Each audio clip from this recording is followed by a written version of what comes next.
बहुत समय पहले की बात है।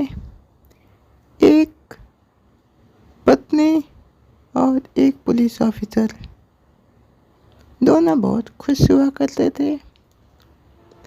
पत्नी पुलिस थाने में भी रहती थी, घर का कामकाज भी करती थी। पुलिस भी वहीं जाता था, वो भी कामकाज में अपनी पत्नी का हाथ बटाता था। दोनों बहुत खुश, वो दोनों बहुत ही मन से काम किए करते थे।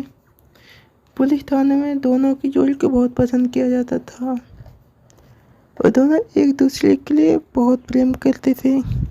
साथ साथ काम करना, साथ साथ पुलिस के साथ आना, अपने पति के साथ जाना, ये सब बहुत सारे वो हमेशा अपने जीवन में खुश रहा करते थे। एक दिन क्या हुआ कि लड़के की पत्नी के भाई ने एक जुर्म कर दिया, जिसे पुलिस ने गिरफ्तार करके लॉकअप में डाल दिया। अब पत्नी कहने लगी, और तुम्हारा भाई तो लगेगा ना, प्लीज उसे छोड़ दो, उसका जुर्म जो भी हो उसे छोड़ दो यार, और तुम्हारा भाई है और तुम्हारा रिश्तेदार भी। पुलिस वाला कहता कि बात सुनो, पुलिस के वर्दी में ना मेरा कोई रिश्तेदार होता है ना कोई भाई होता है, सब एक समान होते हैं, इसलिए मैं मजबूर हूँ। वो उसे लॉकअप में पत्नी बार बार मिन्नतें करने के बाद पत्नी जाकर उसे चुरा कर बाहर लाती है और फिर बोलती है कि तुमने ऐसा क्यों किया मेरे भाई, तुम ऐसा ये चोरी चमारी क्यों करती हो, ये बहुत गलत बात है, ये सब नहीं किया करना चाहिए तुम्हें।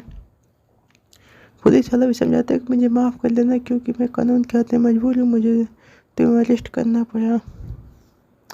वो उसका भाई दोनों से क्षमा मांगता है और कहता है सॉरी, मैं अब ऐसा कुछ गलत काम नहीं करूँगा, मैं अच्छे से रहूँगा। फिर दोनों साथ साथ घर जाने लगते हैं। वो बोलता है दीदी कभी हमारे घर आइए जीजा को लेकर, बहुत अच्छा लगेगा। दीदी कहती है ठीक है। कहानी अच्छी लगे तो चैनल को सब्सक्राइब करें, लाइक करें, ज़्यादा शेयर करें।